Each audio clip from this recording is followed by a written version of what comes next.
viewers, I'm Pia and you're watching NewsX World. Let's take a look at the top headlines this hour. US President Donald Trump has stated that Israel has agreed to the initial withdrawal line and that Hamas agreement will trigger an immediate ceasefire and pave the path to the return of the hostages and prisoners by both sides.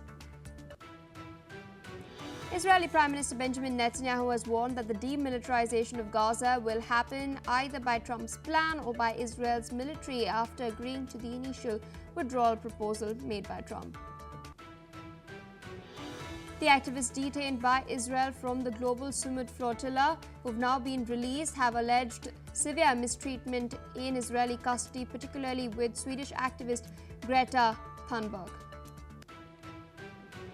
Syria is holding its first parliamentary elections 10 months after rebel groups led by Ahmad al-Sharaa, the current president, overthrew Bashar al-Assad to end a brutal civil war. The election is not being held across the entire country, with provinces like Sweda, Raqqa and Hasaka excluded due to recent unrest.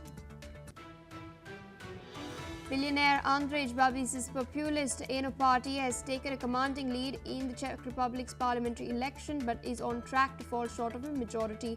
With ballots from more than 97% of polling stations counted, ANO had secured 35% of the vote, according to the Czech Statistical Office.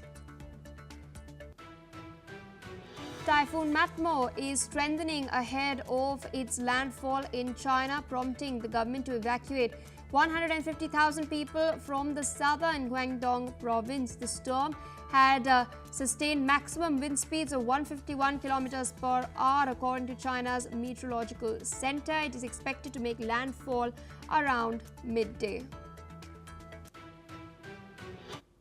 All right, viewers, those were the headlines and our top focus.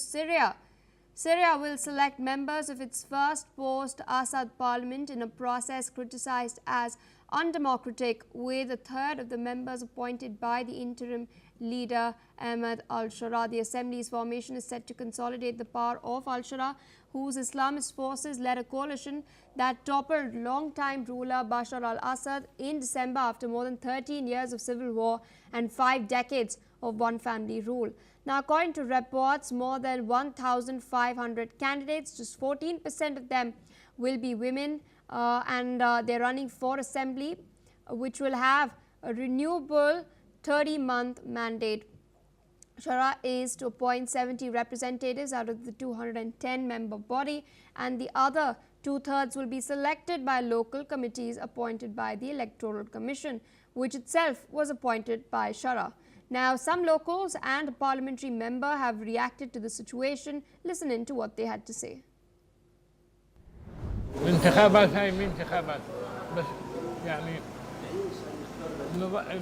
في عندك شيء نسميه اختيارات الشعوب ضرورات الدولة بدنا نفرق بيناتها. ضروري الدولة تعمل هالنوع من الانتخابات باعتبار مرحلة انتقالية، مو تبرير هذا التفسير.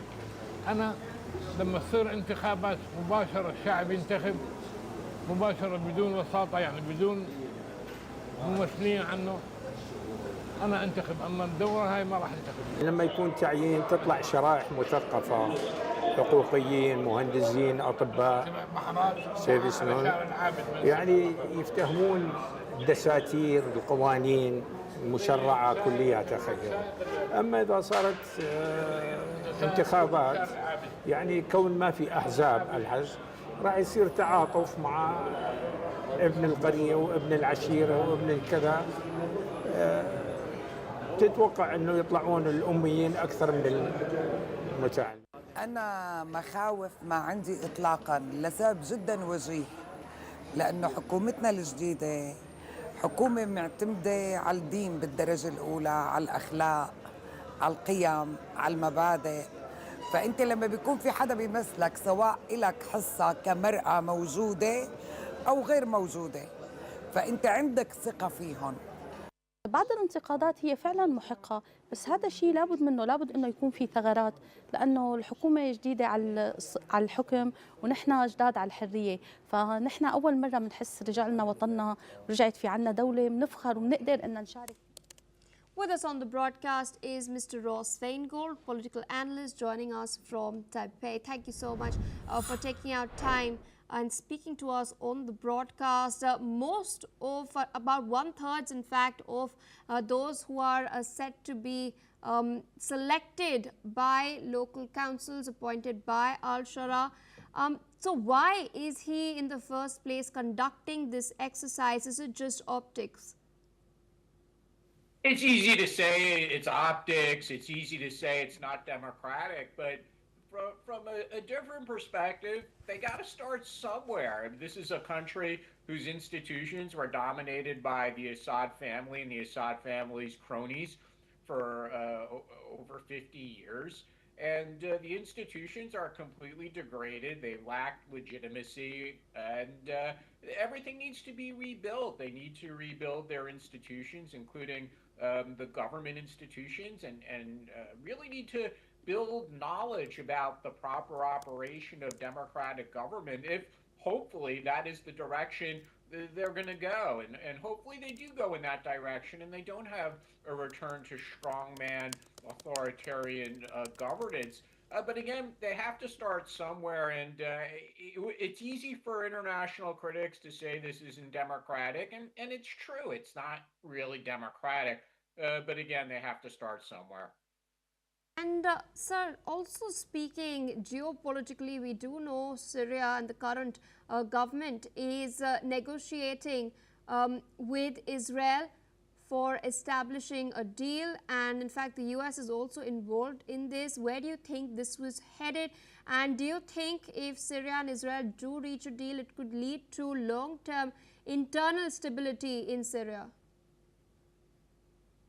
For now, al-Shara is saying and doing the right things, at least with regard to his relationship with the United States, which is growing slowly. But from the U.S. perspective, they're willing to be engaged with him and with his government. So one could remain hopeful. And similarly, one could remain hopeful that there could be an arrangement with Israel about a medium to long-term ceasefire line, or a line of control where both sides understand the range of operation of the other side's military. They don't cross that line. And on the Syrian side, they control terrorist groups so that Israel doesn't feel compelled to cross into Syria. It's probably premature to talk about diplomatic relations between Syria and Israel in the short term, at least while the war in Gaza is still ongoing. But there's definitely potential here. But it's so early in the process, and so much could go wrong. We can only just hope for the best and watch it play out. Indeed, and there are a lot of concerns as well that have been raised, particularly by Israel, regarding minorities in Syria, including the Druze and the Christians. How do you think Al-Shara is going to tackle this? That's related to something I mentioned earlier, that generally Al-Shara is saying the right things with regard to protecting the rights of minority religious groups and ethnic groups in Syria, and he's saying the right thing with regard to women's participation in society as well. So that applies to the Druze and the Christians. He's saying the right things.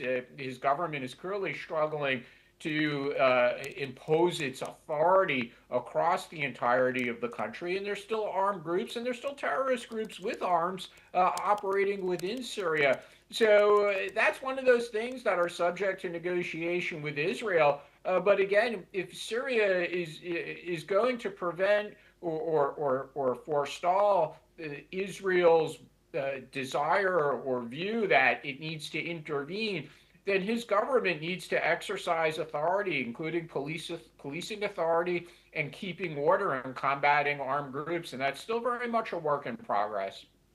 All right, so I request you to stay on with us as we're tracking further updates, this time from Hungary.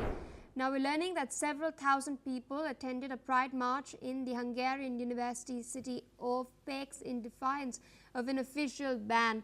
The crowd spotted,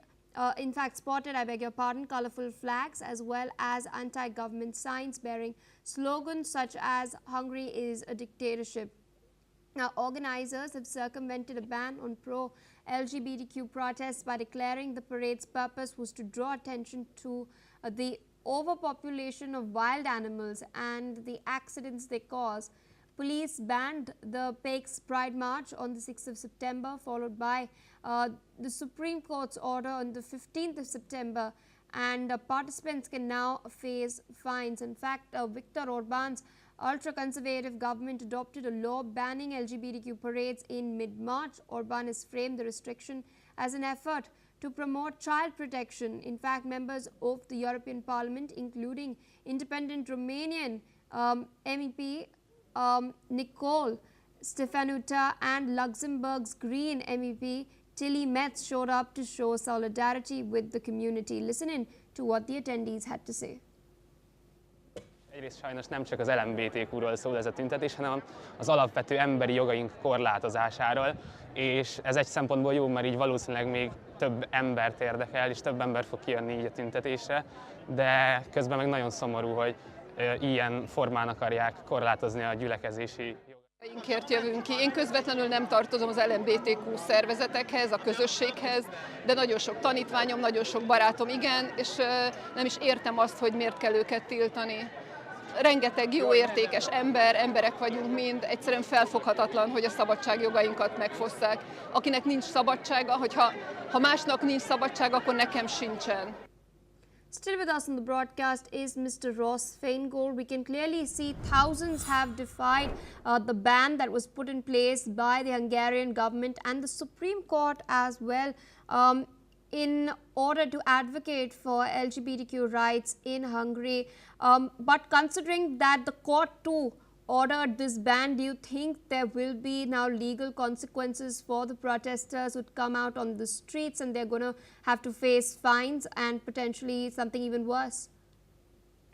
I would expect the government and prosecutors to take action against people who violated the court ban, if for no other reason that the government needs to show its own supporters that they are serious about enforcing relevant laws. Now, those laws might not be popular in other parts of Europe, and even within Hungary, people might object to it as well. But again, the government, this conservative government, their positions on LGBT rights are very clear, and they have to show their supporters that they're willing to enforce those laws and maintain those views. However much it might cause criticism from other parts of Europe.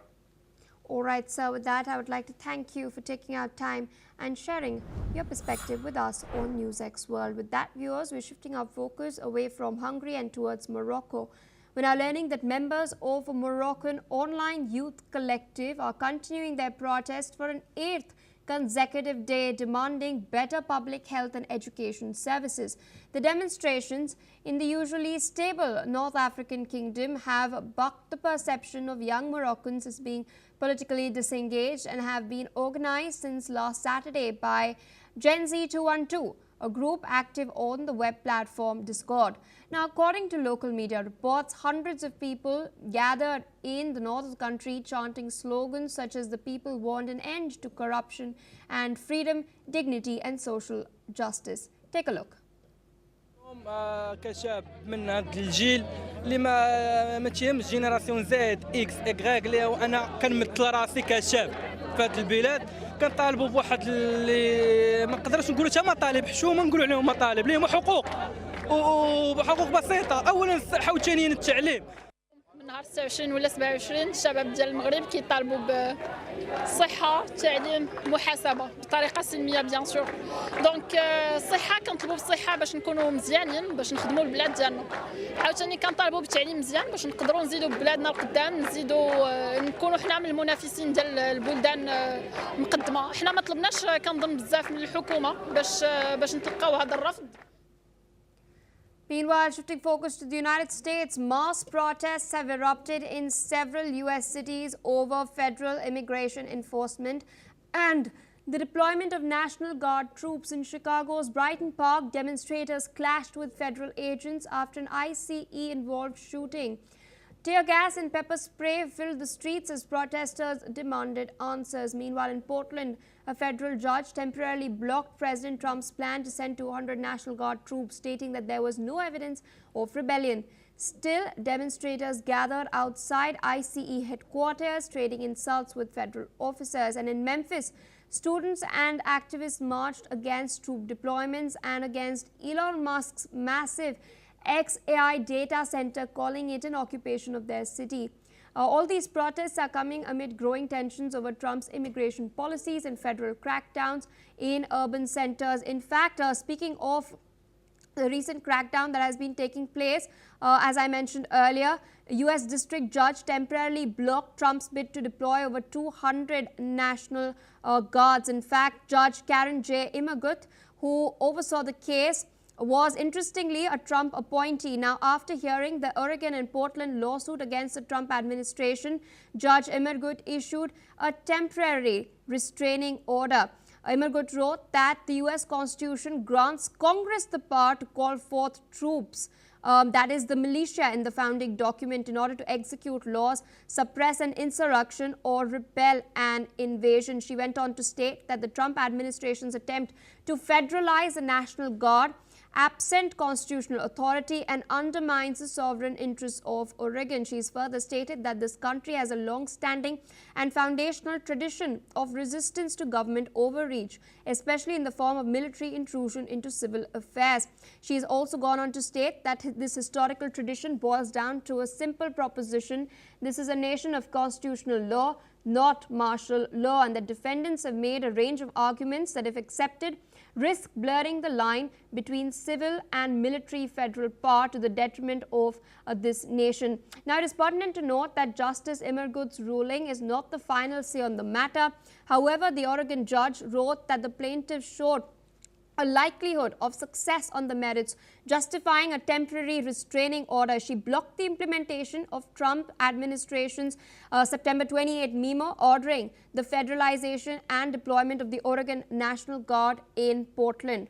While in fact reacting to the court ruling, Oregon Governor Tina Kotek has stated that justice has been served and that truth has prevailed. Meanwhile, a White House spokesperson has suggested that the restraining order may be appealed by the Trump administration. The ruling is now being seen as a major setback for the Trump administration as it seeks to use military troops in some Democratic-run cities. Remember, earlier last month, a federal judge in California ruled that the Trump administration's use of the National Guard and Marines in Los Angeles was illegal. In that particular case, U.S. Judge Charles Breyer in San Francisco had ruled that the administration violated the Pos Comitatus Act, the 1878 law that prohibits the president from using the military as a domestic police force. But that's not all. These protests are also raging, especially after an incident in Chicago has also come to light. In fact, a U.S. federal agent had shot a woman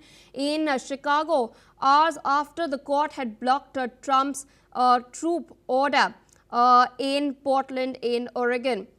The standoff between Washington and Democratic-run cities continues. Now, all of these incidents are coming amidst Trump administration's hardline law and order push, which has been marked by mass deportation raids as well. In fact, in Chicago, on Saturday morning, that is yesterday morning, a motorist was shot after agents were quote-unquote boxed in by 10 cars as per the U.S. Department of Homeland Security.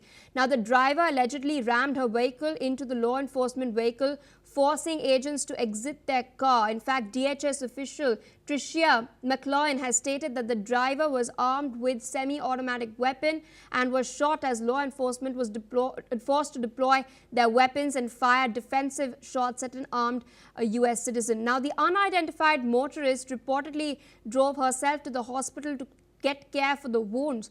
With a shooting, some being chased and now wrecked in a few blocks away from here. This is not keeping nobody safe, and they know that.